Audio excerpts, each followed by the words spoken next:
What if I told you that some of the health checkups you've been taught to rely on your entire life could actually become harmful after age 70?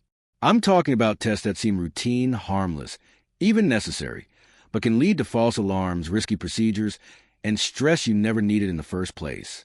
Most people don't know this, and that's why so many older adults end up in medical cycles that do more damage than conditions they're trying to prevent. Today, I'm breaking down the 5 checkups you should think twice about, because your health after 70 isn't about more testing. It's about smarter testing. Let's get into it. Many people assume that the older they get, the more medical tests they need. But that idea often works in reverse after age 70 because the balance between benefit and harm shift in a way most people never get told about. A test that once helped catch early disease can become a source of unnecessary worry, invasive follow-ups, or even complications that diminish quality of life. As the body ages, benign changes become more common, and these normal changes can show up on screenings as abnormalities, triggering a whole chain of medical reactions that were never needed in the first place. What starts as a simple test can turn into a cycle of retesting, imaging, biopsies, and procedures, not because something dangerous was found, but because a screening detected something that would never have affected your health or lifespan. This is what doctors call overdiagnosis, but most older adults never hear that word or understand what it means for them. They only hear that something looks suspicious, and that word alone can cause fear, stress, and unnecessary appointments that take up time, energy, and emotional bandwidth. When you're younger, the benefit of catching a disease early usually outweighs the downside of false alarm, but after 70, the story changes. Many diseases that screenings look for grow so slowly in older adults that they would never cause symptoms, never limit daily activity, and never shorten lifespan. Yet the moment these harmless findings appear on a test, they often lead to treatment or procedures that carry real risks. Surgeries, biopsies, anesthesia, radiation, and certain medications all come with higher complication rates as you age, and these complications can affect mobility, independence, or mental clarity. The intention behind screening is good, but the real question becomes whether the test contributes meaningfully to your well-being or simply opens the door to medical stress that provides no real benefit. Another important piece of this is the psychological toll. Many older adults begin living under the constant shadow of what if, even when the findings they're worried about were never dangerous to begin with. Instead of focusing on staying active, maintaining strength, and enjoying life, they get swept into the world of follow-up appointments, test results, and waiting rooms.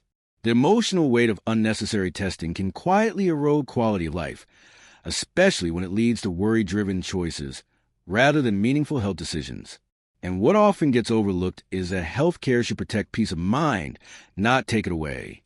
After 70, what protects health most effectively isn't constant screening. It's staying strong, mobile, balanced, socially connected, and attentive to symptoms that genuinely matter.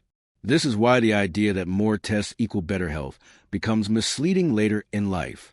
What matters most is targeted, individualized decision-making that respects the realities of aging and avoids exposing the body to risks that offer little upside. Screening should never be automatic at this stage.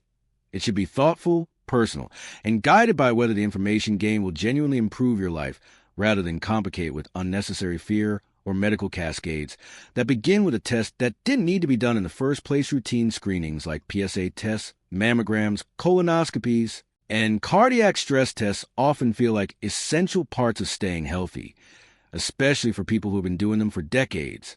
But once someone reaches their 70s, the value of these tests changes in ways most people never expect.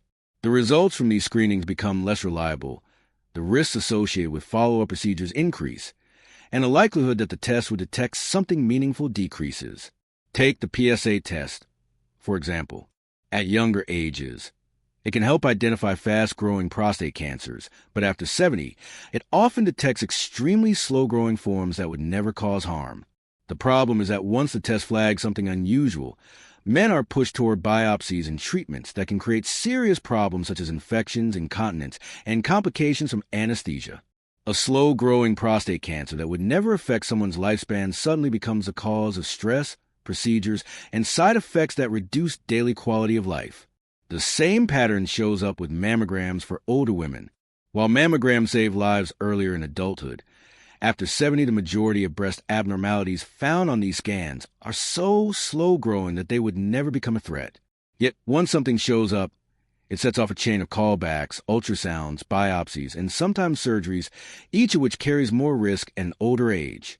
Many women don't realize that these follow-ups can lead to pain, complications, and treatment side effects that are far more impactful than the harmless tissue changes that triggered all the testing. What makes this even more challenging is that medical systems often continue scheduling mammograms automatically, which makes many older adults feel obligated to continue without realizing they have a choice. Colonoscopies bring their own set of concerns. The preparation process can cause dehydration or electrolyte imbalances. The sedation is harder on older bodies, and the colon itself becomes more fragile with age, increasing the risk of perforation or bleeding during the procedure. Meanwhile, polyps take many years to turn cancerous, and for most people in their 70s or older, the timeline simply doesn't match the remaining risk window. A normal colonoscopy at 65 or 70 often means the likelihood of developing dangerous colon cancer later is extremely low, yet many people still feel pressure to repeat the test even when it no longer offers real benefit. And then there are stress tests, which can produce misleading results because aging alone can make the heart appear less efficient during exertion, even when no serious disease is present. False positives from stress tests frequently lead to unnecessary angiograms or stents, procedures that bring their own risks and may not improve survival or quality of life for older adults unless there are clear symptoms indicating a real problem.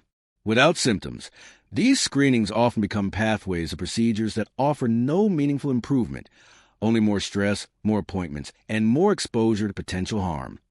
Bone density scans and whole body scans are two types of tests that many older adults get without realizing that the real issue isn't the scan itself, but the chain reaction that often follows once the results come back. A bone density scan may seem harmless, and in terms of scan itself, it usually is, but the problem lies in how the results are interpreted and what happens next. Nearly everyone over 70 will have some degree of bone loss. It's a normal part of aging, not necessarily a disease. But when a scan labels this natural change as osteoporosis or osteopenia, doctors often respond by prescribing medications that can come with side effects older adults aren't prepared for. Some drugs can lead to digestive issues, bone pain, or in rare but serious cases, jaw problems or unusual fractures that happen with little warning. Instead of helping, the medication can introduce new challenges and discomforts that never needed to happen.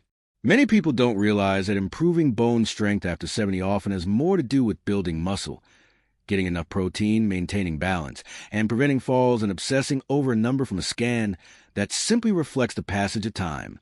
What makes this even more complicated is that repeated bone density scans rarely change a plan in a meaningful way for most older adults. If the results show thinning bones, the immediate solution is usually medication rather than the lifestyle factors that make the biggest difference. And when lifestyle is the primary solution, repeating the scan every year or two doesn't add much value. It can instead add anxiety, making people feel like they're progressing toward weakness or fragility simply because the scan recorded something that naturally occurs with aging. Those emotional effects accumulate over time, creating a sense of vulnerability that often isn't an accurate reflection of someone's true strength or capability. Whole body scans, which have become popular because of aggressive advertising, come with an entirely different set of risks. These scans are marketed as a way to catch silent killers, but they expose people to large doses of radiation and, more importantly, they frequently pick up harmless irregularities called incidentalomas. These little spots, shadows, or tiny masses are usually benign, especially in older adults. But once they appear on a scan, the medical system responds as though they might be dangerous. This leads to more imaging, biopsies, specialist visits, and sometimes even surgeries to remove something that never posed a threat. What started as a wellness scan quickly becomes a stressful medical journey, filled with worry and procedures that can carry significant risk. And for older adults, invasive follow-ups come with higher chances of complications, longer recovery times, and greater impact on independence and daily comfort. Another issue with whole body scans is the emotional toll they create. Even if the additional tests eventually show that everything is harmless, the weeks or months spent waiting for results or going through follow-up appointments can create anxiety, sleep problems, and constant worry. Many older adults start avoiding activities or altering their routines out of fear, all because of an incidental finding that never would have caused a problem. These scans don't improve longevity or quality of life in healthy people without symptoms. Instead, they often pull individuals into a cycle of overdosing, stress, and unnecessary procedures driven by fear rather than genuine medical need. Symptom-based testing becomes far more important after age 70 because it shifts the focus from blanket screening to paying attention to what your body is actually experiencing. When you're younger, routine screenings can catch fast-moving diseases early. But as you age, many conditions grow so slowly that screenings often detect issues that never would have caused harm. At the same time, the risks associated with follow-up procedures increase, whether it's anesthesia risks, bleeding risks, unnecessary medication, or emotional strain. That's why listening to your body and responding to real changes becomes a much safer and more effective approach. Your body gives you clues long before major problems develop. And addressing symptoms promptly can actually lead to better outcomes than relying on an endless series of automated tests that may not be appropriate for your age group. Symptom-based testing means paying attention to changes in energy levels, breathing, digestion, urinary habits, balance, mobility, vision, or cognition. These changes almost always matter more than screening that looks for diseases you don't have risk factors for. If you notice new shortness of breath, unexpected swelling in your legs, sudden weakness, unexplained weight loss, or sharp or persistent pain, those are signals worth investigating. Those symptoms guide doctors toward targeted tests that actually answer the right questions instead of throwing a wide net and catching harmless abnormalities. This approach avoids a snowball effect that begins when a screening test shows something mild or unrelated, and suddenly you're pulled into a cycle of more tests, more specialists, and more procedures. Most older adults who end up overwhelmed by the healthcare system aren't suffering from the disease itself. They're suffering from the process that started with a test that wasn't needed in the first place. Another benefit of symptom-focused care is that it keeps your medical attention on issues that genuinely impact quality of life. Instead of chasing theoretical risks, you're addressing the things that affect your day-to-day comfort, mobility, sleep, and independence. For example, if you're having trouble with balance, the best test isn't a screening, but a physical assessment that leads to fall prevention strategies, strength training, or physical therapy. If you're feeling more tired than usual, the right move isn't running every lab or scan available. It's evaluating your sleep, hydration, nutrition, medications, and activity level, then testing only what makes sense based on those factors. Symptom-based testing also builds a stronger partnership between you and your doctor because it forces conversations about how you feel, how your body is changing, and what your goals are. It becomes more personal, more intentional, and far less stressful than the one-size-fits-all screening model. People often underestimate how powerful this shift can be. Instead of living in fear of what a test might find, you live in awareness of how your body communicates with you. You learn to trust your own observations. You stay more in tune with your health. And you only undergo procedures that have real potential to improve your well-being.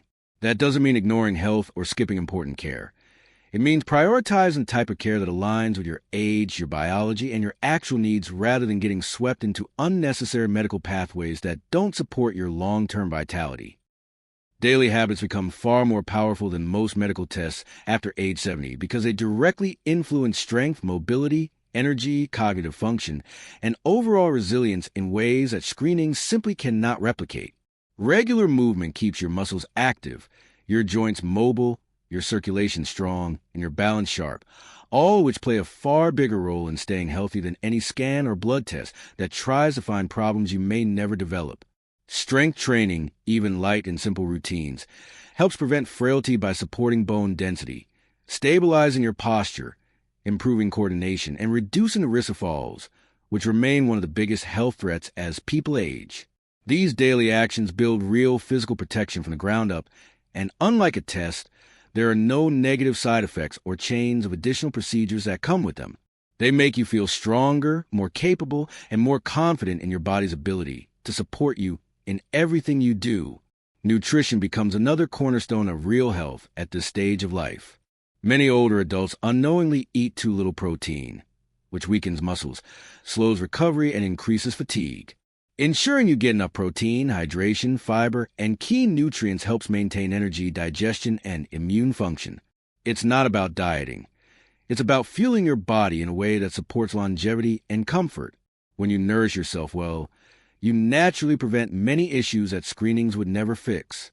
Good nutrition also supports cognitive health, reducing inflammation and stabilizing blood sugar, which helps protect the brain from age-related decline. Balanced training and flexibility are equally important, because falls become more dangerous as bones thin and reflexes slow. A few minutes a day practicing simple balance exercises can drastically reduce the likelihood of losing your footing, and maintaining flexibility keeps everyday tasks easier, from bending to reaching to walking confidently across uneven ground. These habits give you control over your body in a very practical, life-enhancing way. They offer a type of prevention that doesn't rely on machines or guesswork, but on strengthening the skills your body uses every single day. Staying socially connected and mentally stimulated plays a surprisingly large role in long-term health as well. Isolation increases the risk of cognitive decline, depression, and even physical health problems, while regular interaction with friends, family, or community keeps the brain active, supports emotional well-being, and encourages more movement and engagement with the world. Mental activities like reading, puzzles, learning new skills, or simply having meaningful conversations keep neural pathways active and resilient. These habits shape cognitive health far more effectively than screening tests that look for early signs of decline without offering meaningful solutions. Sleep, hydration, and stress management round out the foundation of wellness for older adults. Good sleep supports memory, mood, and physical recovery. Hydration keeps the kidneys, brain, and muscles functioning smoothly. Managing stress through breathing exercises, hobbies, or gentle routines, like walking, helps regulate hormones that impact everything from inflammation to blood pressure. None of these daily habits require medical intervention, yet they have a profound effect on how you feel and how well you age. They offer stronger protection, fewer risks, and more immediate benefits than most screenings can provide, and they put your health back into your own hands instead of depending on tests that may not offer real advantages at this stage of life.